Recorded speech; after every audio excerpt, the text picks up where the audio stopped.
Bonjour à tous. On se retrouve aujourd'hui pour la dernière vidéo de l'année 2016 et j'ai choisi de la faire sur le thème d'une rétrospective.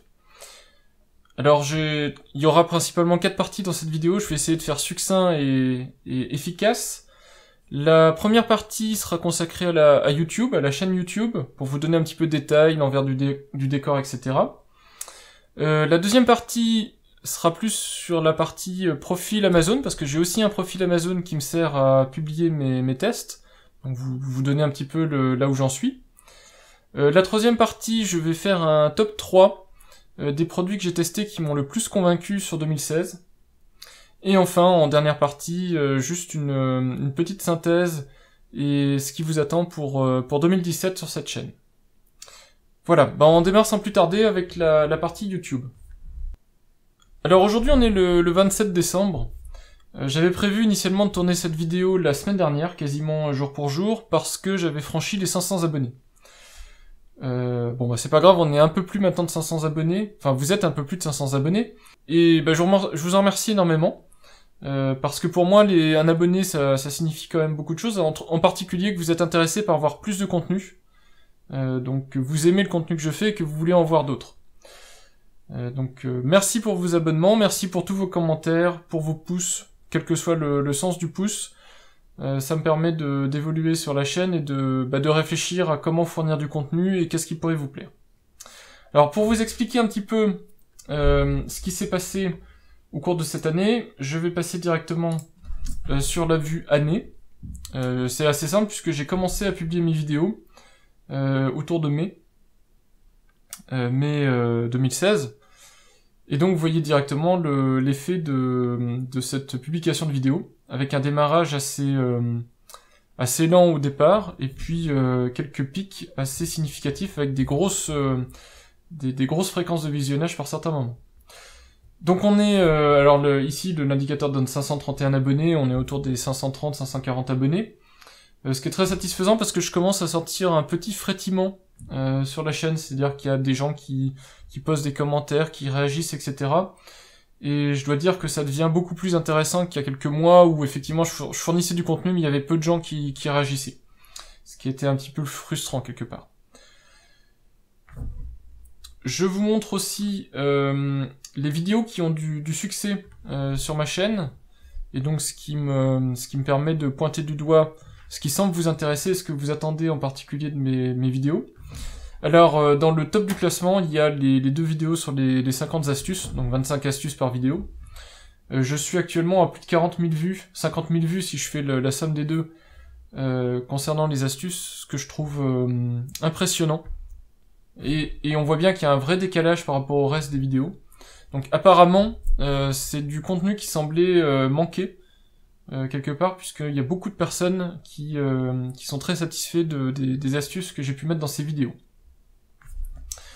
Dans le podium, une des premières vidéos que j'avais faites, qui était le remplacement de mon décodeur TV Soch par la nouvelle version, donc le décodeur Play, donc le décodeur avec écran OLED et disque dur intégré, qui lui aussi semble vous intéresser pas mal.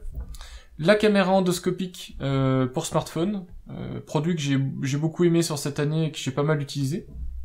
Une vidéo tuto sur les connecteurs OTG et comment les utiliser avec votre smartphone. Vient ensuite une vidéo que j'ai publiée il y a pas si longtemps que ça, début décembre, je crois, le 6 décembre, concernant 10 nouvelles astuces, 11 pour être précis, pour le Samsung Galaxy S7.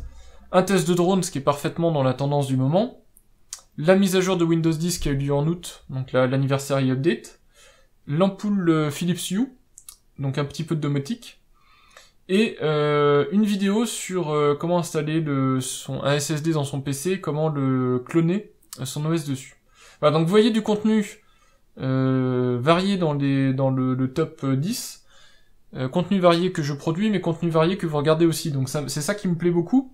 Il y a un petit peu d'astuces, un petit peu de tests, de déballage, un petit peu de contenu, j'allais dire, OS, etc., de la domotique, voilà, il y a un contenu assez varié, et apparemment, l'ensemble de ce contenu-là est vu, ce qui me satisfait énormément. Concernant les personnes qui regardent ces vidéos, vous êtes tous francophones, il y a quand même 3/4 des gens qui sont français, mais je tiens à souligner quand même le fait qu'il y a beaucoup de francophones non français. Il y a beaucoup de personnes de la Belgique, vous êtes quasiment 5% en Belgique, Maroc et Algérie, si je fais la somme, vous êtes aussi à peu près 5%, et Canada, vous êtes 2% de Canadiens à regarder mes vidéos, et donc merci beaucoup pour vos visionnages. Le point un petit peu que je trouve un petit peu négatif, mais qui semble être le cas sur YouTube et sur les contenus plutôt high-tech, c'est la très forte proportion d'hommes par rapport aux femmes. Moi je considère pas les sujets domotique high-tech et compagnie étant des sujets particulièrement masculins, mais apparemment l'audience semble m'indiquer le contraire, et je trouve ça un petit peu dommage. Concernant le trafic, bah, vous voyez que c'est YouTube essentiellement qui me permet de faire en sorte que vous puissiez voir ces vidéos-là. Donc c'est via de la suggestion de vidéos et des recherches que vous tombez sur mes vidéos. Voilà concernant le gros de ce que je pouvais dire concernant YouTube.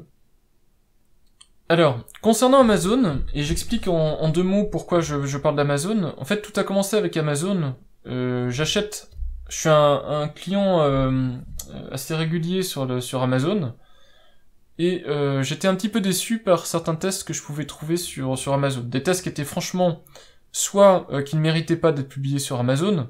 Alors voilà, je suis très critique quand je dis ça, mais un texte en 1 ligne qui dit super produit ou produit nul, je sais pas en quoi il peut aider les autres consommateurs à faire un choix. Tout le monde a le droit d'avoir une opinion, mais il faut un minimum étoffer son commentaire pour pouvoir faire comprendre aux autres pourquoi on a aimé ou pourquoi on n'a pas aimé un produit. Et donc je m'étais dit, ce qui manque beaucoup, je trouve, sur Amazon, c'est des tests assez complets, avec une vidéo et avec quelques photos. Alors quelques photos en général il y a, vidéo c'est un peu plus rare, et vidéo parlée, enfin vidéo avec quelqu'un qui explique, c'est encore plus rare. Et donc je m'étais dit, voilà, je vais essayer de faire quelques vidéos, voir si ça intéresse les gens sur Amazon, et c'est la raison pour laquelle j'ai commencé à faire ces quelques vidéos. Puis je me suis dit après ça, c'est un petit peu dommage que ces vidéos-là ne soient présentes que sur Amazon, parce que il y a beaucoup de personnes qui vont pas tomber dessus, et je me suis dit, autant les mettre sur une plateforme plus accessible, et YouTube était pour moi une évidence, parce que c'est quand même l'endroit où, si vous voulez mettre des vidéos et que les gens les voient, c'est l'endroit c'est pour moi la plateforme sur laquelle il faut mettre vos vidéos. Voilà, donc c'est pour vous expliquer pourquoi je vous présente la page Amazon, parce que pour moi c'est le cœur de ce que je fais, puisque c'est ce que j'ai envie de faire, c'est de tester des produits et vous donner un avis sur ces produits-là. Et actuellement, donc j'ai 60 commentaires sur mon profil Amazon, et ce qui est important, c'est le chiffre que vous voyez là, enfin ce qui est important entre guillemets, c'est le ratio des votes utiles. Donc il y a 266 personnes sur Amazon qui ont cliqué sur le petit bouton comme quoi mon test était utile. Voilà, ce qui est un beau ratio, je trouve. Et merci, je sais pas s'il y aura des gens qui ont vu mes tests sur Amazon, qui verront cette vidéo, mais en tout cas merci d'avoir voté pour mon commentaire. Il y a bien des gens, vous voyez en particulier sur ce test-là qui n'est pas encore publié sur YouTube, il y a des gens qui ne trouvent pas forcément mon commentaire utile. Alors parfois c'est parce que le commentaire est trop long, la vidéo est trop longue, donc c'est presque une sanction. En tout cas moi je le vis comme ça. Je me prends un commentaire inutile, et c'est un petit peu dommage. Peut-être qu'il y a aussi des gens qui, de toute bonne foi, trouvent mon commentaire inapproprié ou pas adapté au produit, et donc me mettent un vote inutile.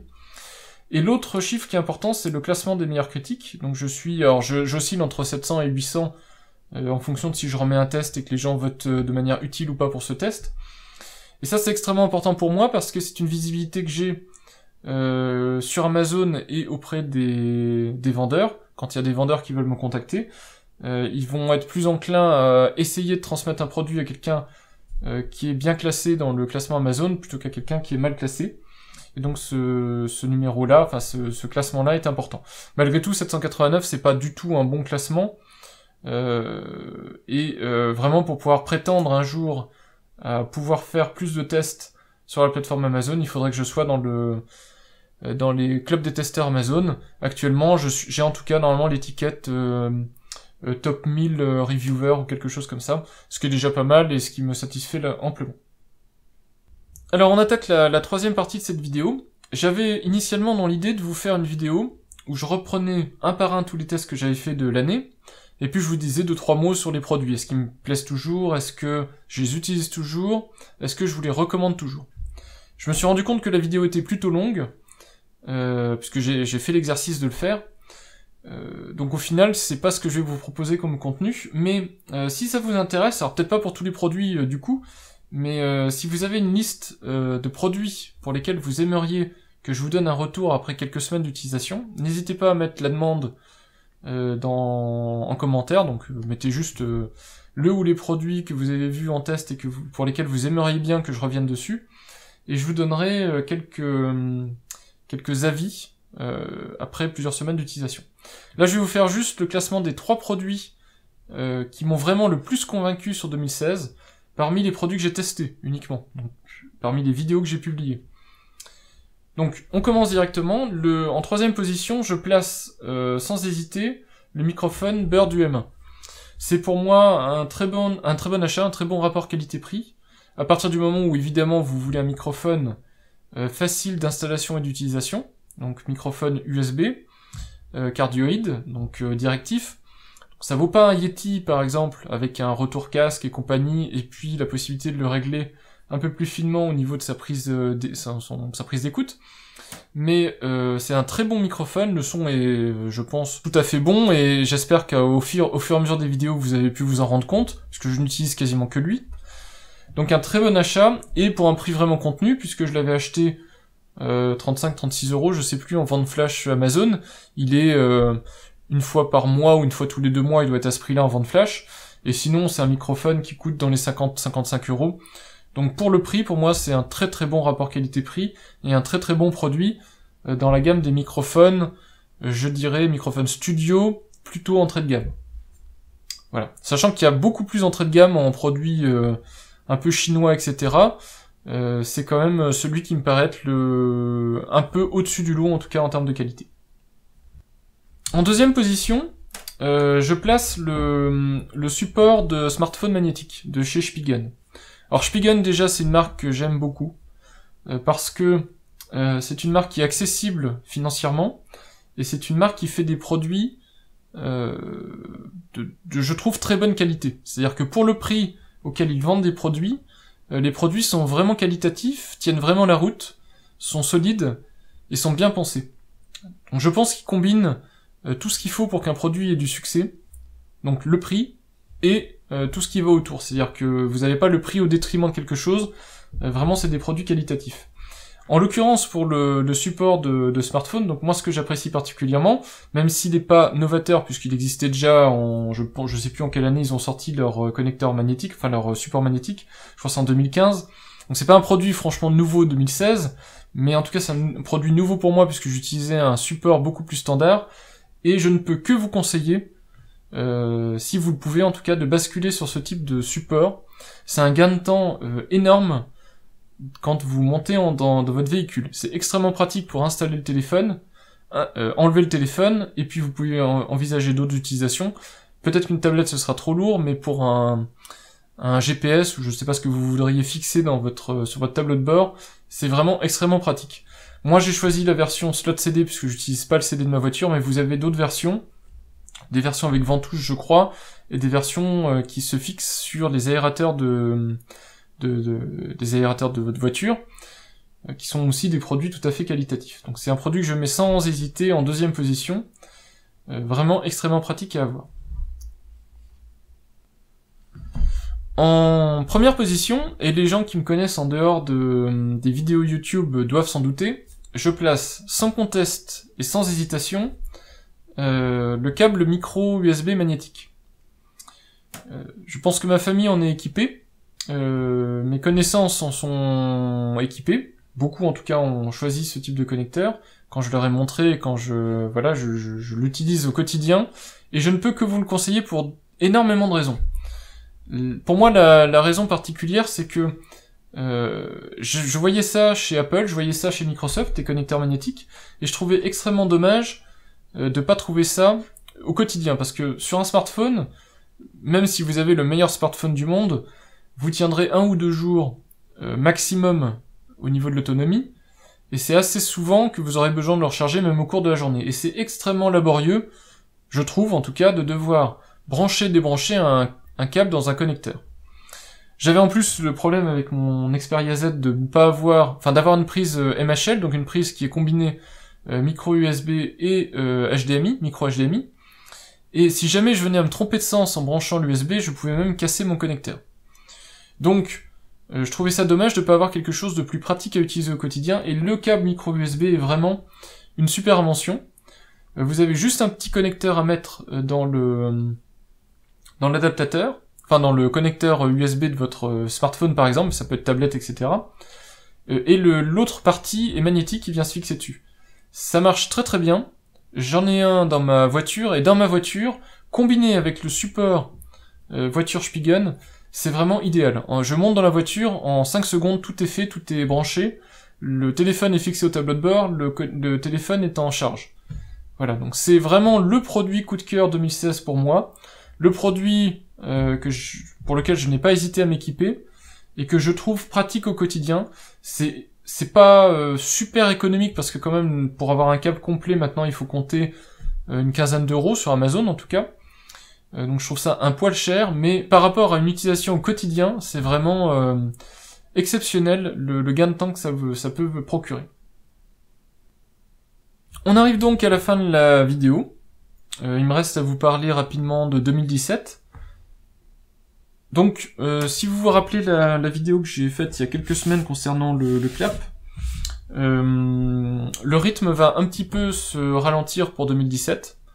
Pas forcément un choix personnel, mais en tout cas parce que de toute façon je ne pourrais pas faire mieux. Donc je pense que je vais passer courant janvier-février un rythme de une vidéo toutes les 2 semaines.